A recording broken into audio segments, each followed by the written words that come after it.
Kusiapkan hatiku Tuhan menyambut firman-Mu saat ini. Aku sujud menyembah Engkau dalam hadirat-Mu saat ini. Curahkanlah pengurapan-Mu kepada umat-Mu saat ini. Kusiapkan hatiku Tuhan mendengar firman-Mu.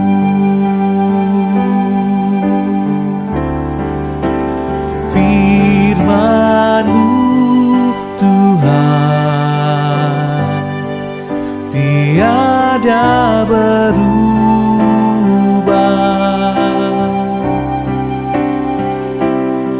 sejak semulanya dan selama-lamanya tiada berubah.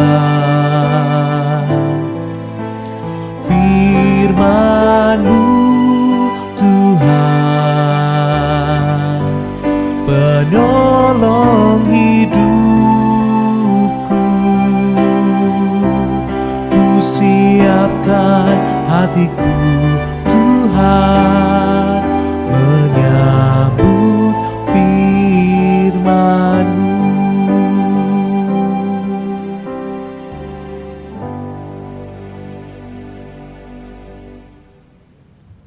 Selamat pagi Bapak-bapak, Ibu-ibu, dan saudara-saudara yang dikasihi oleh Tuhan Yesus Kristus. Senang sekali kalau pagi hari ini kita bisa berjumpa, bisa bersekutu di dalam doa, walaupun kita dibatasi oleh jarak, tetapi kasih Kristus yang menyatukan kita.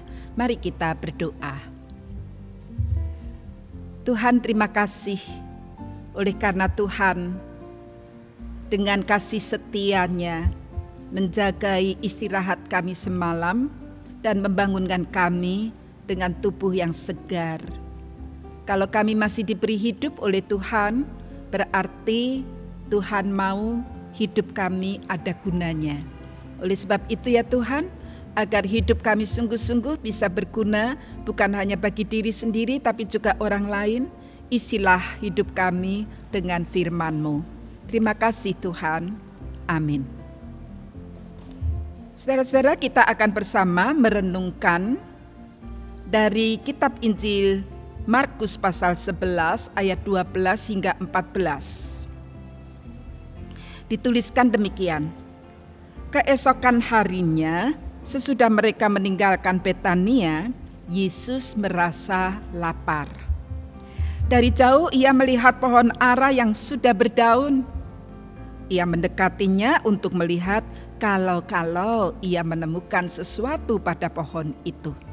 Namun, waktu tiba di situ, ia tidak menemukan apa-apa selain daunnya, sebab memang bukan musim buah ara.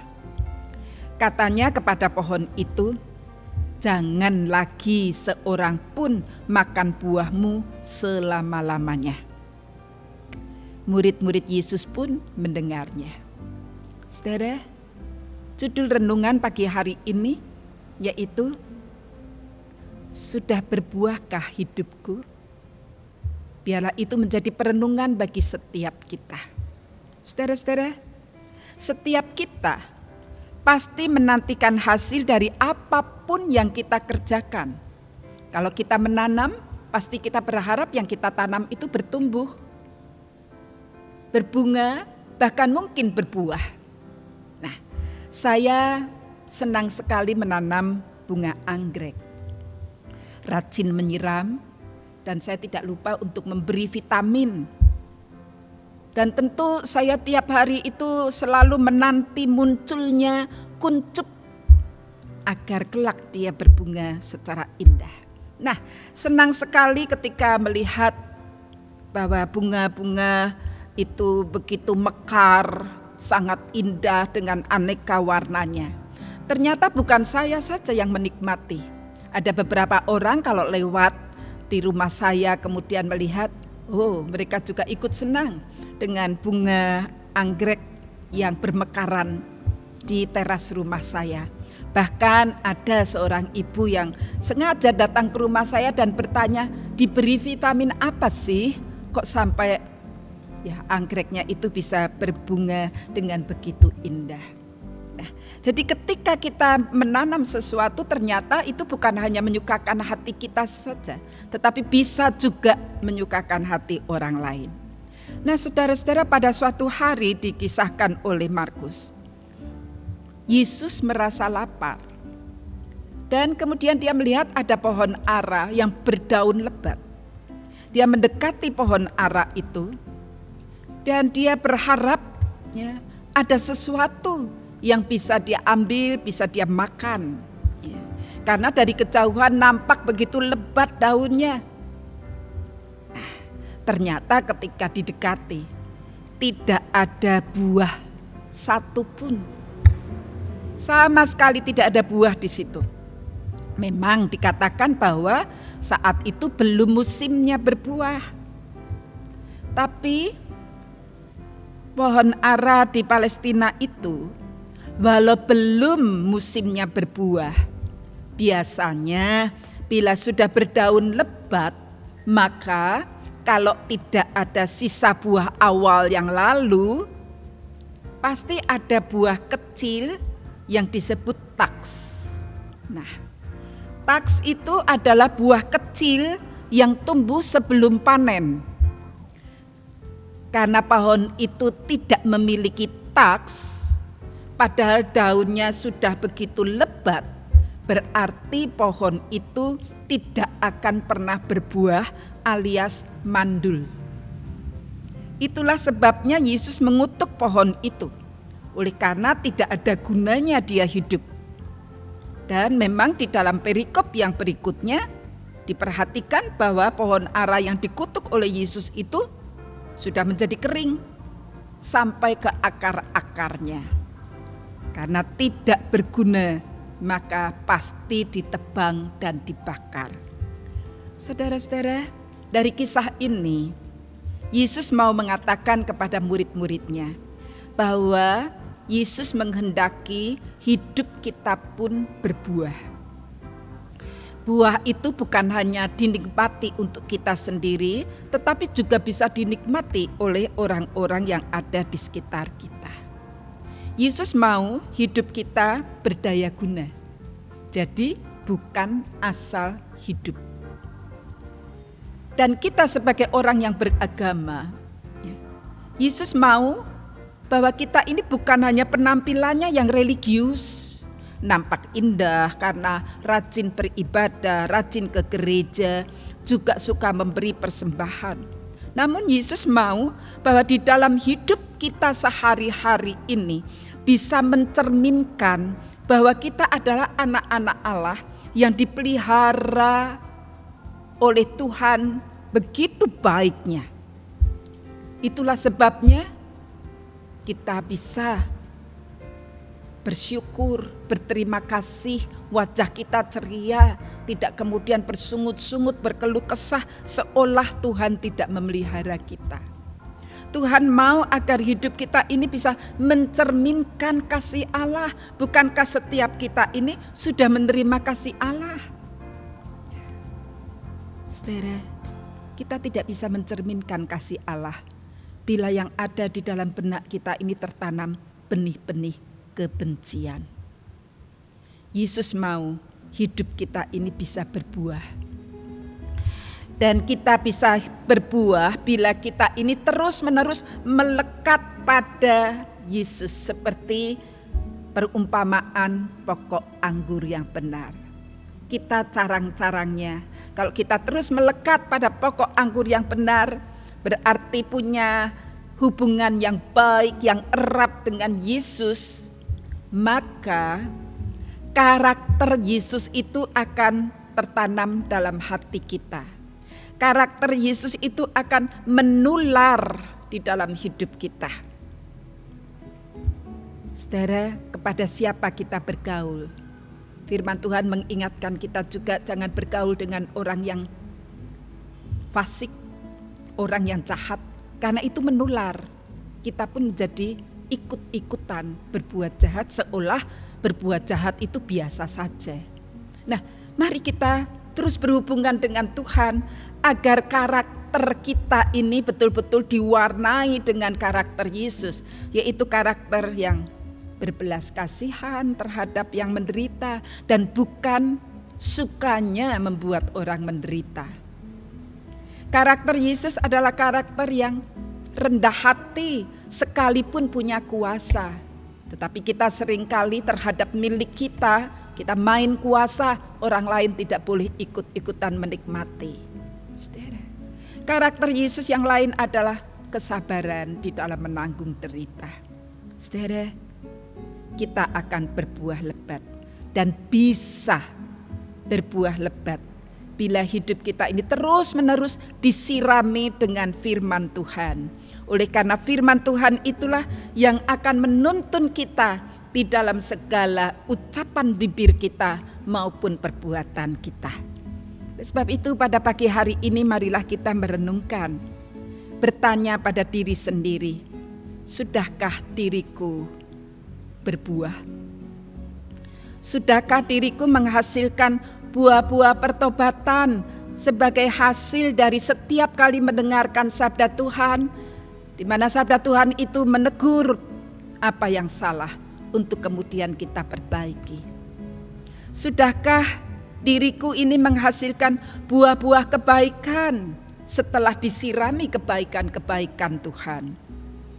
Sudahkah diriku menghasilkan buah-buah roh sebagai bukti bahwa yang diam di dalam diri kita adalah Roh Kudus dan bukan roh yang jahat?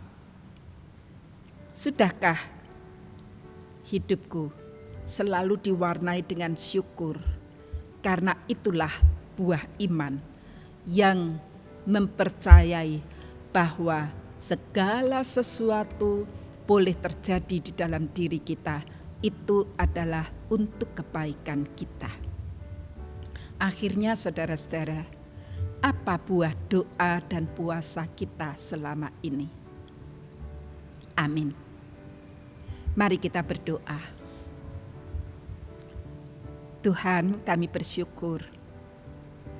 Tuhan dengan kasih setianya memelihara kehidupan kami, sehingga kami berkecukupan, malah berlebih.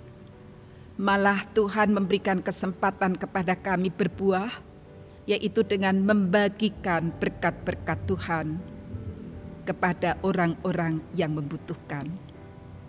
Kami bersyukur ya Tuhan, oleh karena Tuhan masih memberikan kesempatan bagi kami untuk ikut serta di dalam pelayanan. Karena melalui pelayanan itulah kami bisa berbuah untuk menolong orang-orang yang membutuhkan, menghibur yang susah, menguatkan yang lemah. Tuhan, kami sungguh bersyukur karena Tuhan memperlengkapi kami dengan talenta-talenta di mana kami boleh berbuat sesuatu untuk memuliakan nama Tuhan. Terima kasih karena Tuhan mengingatkan kepada kami bahwa Tuhan menantikan buah-buah yang harus kami hasilkan dari kehidupan kami sebagai anak-anak Allah. Terima kasih ya Tuhan, biarlah kami terus menggunakan kehidupan kami untuk perkara-perkara yang berguna. Tuhan mau supaya hidup kami bukan hanya untuk diri kami sendiri, tapi sungguh berguna bagi orang lain juga. Terima kasih ya Tuhan, kami tetap mendoakan bagi gereja Tuhan yang masih terus mempersiapkan untuk segala acara di dalam peringatan-peringatan Minggu Sunyi, Minggu Suci. Kami doakan untuk Kamis Putih, untuk Jumat Agung, Sabtu Sunyi, dan puncaknya pada hari Paskah. Biarlah kami semua semakin disadarkan apa yang sudah Tuhan Yesus alami, apa yang Tuhan Yesus tanggung di dalam kehidupannya untuk mengampuni dosa kami.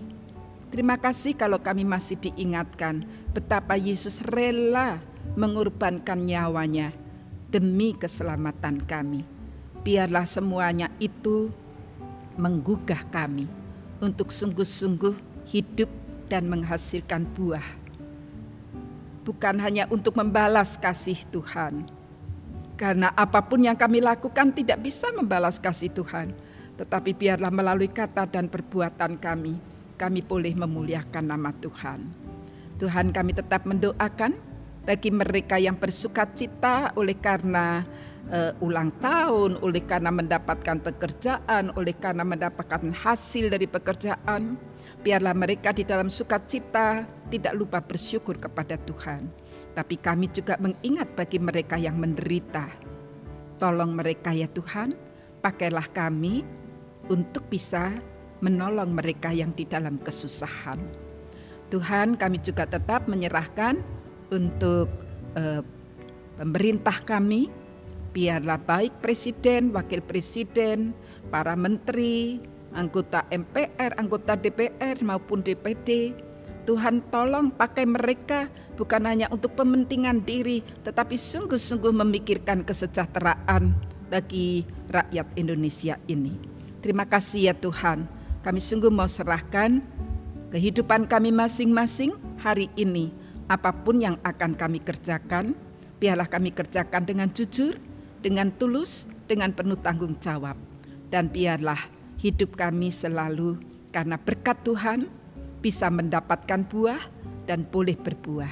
Di dalam nama Tuhan Yesus Kristus kami berdoa. Amin. Demikianlah doa pagi ini. Biarlah Tuhan akan selalu memberkati setiap pekerjaan kita sehingga kita bisa menghasilkan buah untuk dinikmati orang lain juga. Tuhan memberkati.